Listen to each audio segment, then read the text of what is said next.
મારું નામ ભરતભાઈ રુદાતલા છે.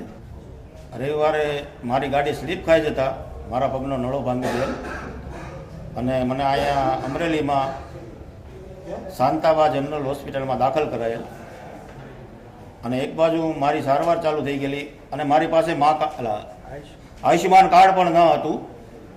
એટલે એક બાજુ મારી પ્રાથમિક સારવાર ચાલુ થઈ ગયેલી અને બીજી બાજુ મારા આયુષ્યમાન કાર્ડનું જે કાંઈ વિધિ થતી હોય એ લોકો એની તૈયારીમાં હતા.